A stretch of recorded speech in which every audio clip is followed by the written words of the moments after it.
So another tech startup, Okra, by the dust. Why are tech startups always failing in Nigeria? This topic that you just touched like this, it is a can of worms. I can say the tech industry in Nigeria is a crime scene. That is a summary. I can say it's just like it is an upgraded fraud tactics. Yeah. Most times. Yeah. Right? Okra that you just mentioned. Yeah. They raised about $16.5 million. Imagine that. And they still failed. You know what? You asked the question. Yeah. So let me answer your question. Yeah. I'll start with Nigeria itself. Yeah. Even though majorly the tech startups that have succeeded in Nigeria are also in Nigeria. Yeah. Right? Yeah. However, Nigeria has its own unique cases. Yeah. Right? Infrastructurally, we're backward. Yeah. Power is an issue. Internet is an issue. Government policies, issues. You can imagine how they destroyed Gokada. Yeah. Just overnight with just a policy. Yeah. So there is that. Nigeria has its own peculiar problems. Yeah. However, the tech entrepreneurs, they're categorized into three. Those who actually understand what they're getting into and are prepared for it. Yeah. Those who just like the name, like the title, and think it is easy to do it. Yeah. They sincerely want to do it, but they don't have the wherewithal. They don't have what it takes to make it happen. Yeah. Those are the ones that fall into the category of they tend to just like the lifestyle of a tech entrepreneur. Yeah. They put the paparazzi first, not the work. And then there are those that get into it for embezzlement, for theft, for stealing. In just the past 5 years, here, Okra is just the latest, 2025. Yeah. But recently also, Sandy, which is a logistics tech combination, those ones, they even got funding of over $26 million. Yeah. They failed also. 54 Gene. These ones even got $45 million in seed funding. They also failed. And then they come out and say that it is lack of funding that made them fail. They expect people to keep on funding a failed project. to just keep giving them money. Where does that happen? If you want to look at it critically, the ones that have succeeded, Paystack, how much did the Paystack raise? $1.2 million. And they succeeded. Their counterpart, Flutterwave, those ones even raised just $230K. Dollars. Yeah. And they succeeded. Yeah. Most tech companies that succeed, in fact, if you want to succeed in tech in Nigeria, you need to bootstrap with your money. Or at least source of funds from friends and family. If you go in that direction, then you will be very, very cautious of how you spend money. Yeah. Most tech entrepreneurs in Nigeria, they are of this mindset that once they get in funding, it is their money to spend. Yeah. How do you assume that or take it that your investor money is your money? And then you just start, listen, when you're building a product, you need to start with the smallest team that can handle the project. You don't need an office space. You can work remotely. If you even think that, okay, you need to come together, you don't need more than a 2-bedroom flat somewhere. It doesn't need to be in highbrow areas. Bro, if you see how, I won't mention names, but I will paint certain pictures. Why are you a startup and you are having an office in the heart of Victoria Island? Why are you a startup and you are buying a convoy of Mercedes-Benzes? Why are you a startup and then you have a staffing of up to 100? Why are you a startup and then you are flying jets? This is the lifestyle that Nigerian tech startup entrepreneurs adopt, and you think that they will succeed. Some of them are smart, they're engineers, but they are very poor in management. There's a reason there's Tim Cook and there's Steve Jobs.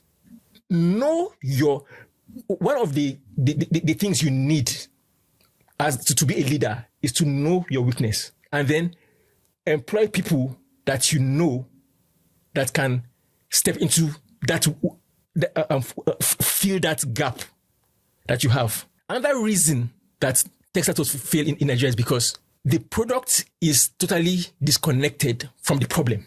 Most of the tech entrepreneurs in Nigeria are all these I just go back people, studied something abroad, and then you just think you want to bring that abroad mentality to come and solve Nigerian problems.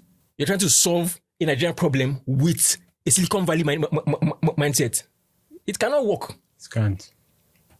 You need to solve problems in Nigeria with the mindset of Nigerians. That's why you see that one of the most successful products, some of the most successful products in Nigeria are those that in the beginning, you didn't even know where the office is.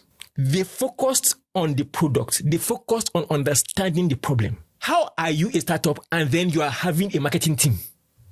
What are you selling?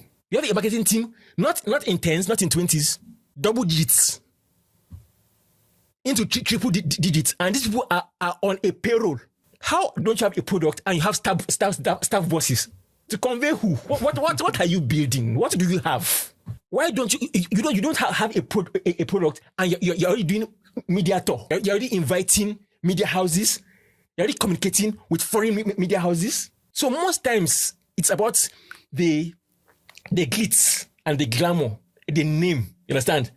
I should be able to wear short knicker and they call me for a talk, TED talk, and then I go, yes, I am the tech CEO of the CEO of. Just between 2015 to 2025, Nigerian tech startups have raised about $8 billion.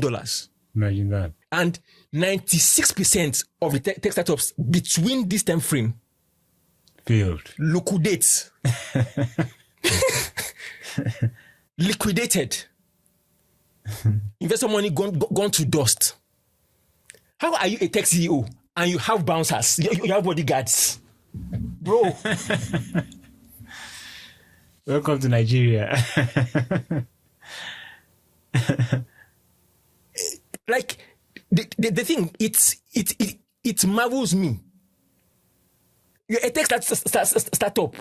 You're having a staff strength of 100, 150, and you see them buying brand new laptops for these people, giving them breakfast and lunch. on whose money? You don't have a product and you're spending like that. How won't you fail?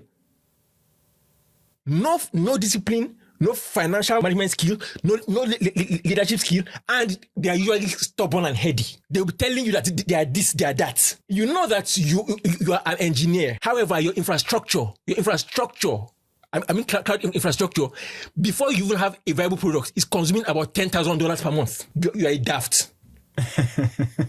So it is like that sector. I think it is right now. It is irredeemable.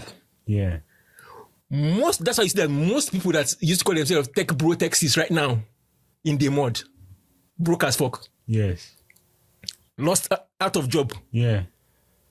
In fact, some of them, they are so indebted that is the companies now, right? Yeah. That they can't even pay off the excess debt of their staff. They don't say, okay, the laptop we gave you, just use that one as compensation and be going. Yeah. There's like 2 years ago, everywhere you see tech bro taxis. I used to hear in it. But where?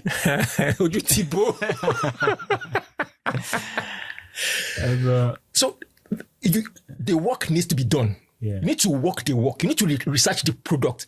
Don't go and say you want to build something that works in China, in Nigeria. No, build a product in Nigeria. For Nigerians. Yeah. Keep it simple. We have not evolved to certain things. We will get there. Step by step, we will get there. Yeah. But as it is, investors have totally stopped investing, and who will blame them? For good reason, yeah. For good reason.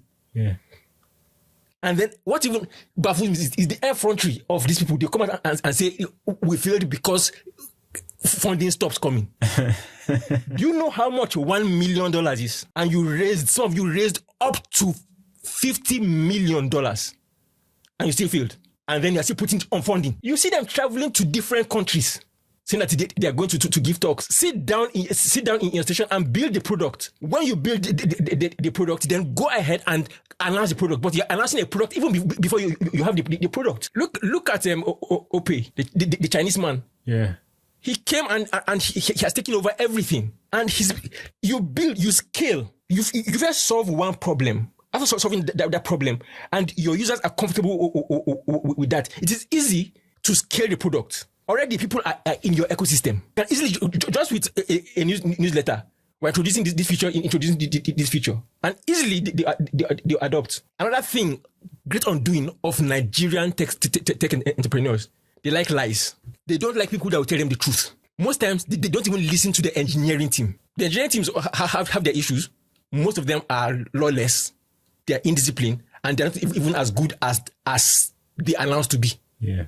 So that's another problem. We have talent issues in Nigeria. But most tech CEOs will rather listen to a marketer, a salesperson, than listen to the engineers. So a salesperson will come and tell you that he will get you 1 million users in 2 months. And you actually believe that. You swallow it hooks, lines and sinkers. Delusional. They now keep spending money on such marketing gimmicks because I call that a strategy. Your strategy is to first have a working product that solves a problem, an existing problem, and your product will sell itself. If you want to talk about this topic, we can speak about it for the whole day. So I think we'll just draw the curtains here. Yep. It's me, Draco. And me, Mo. Clicks. And KO. We out. Out.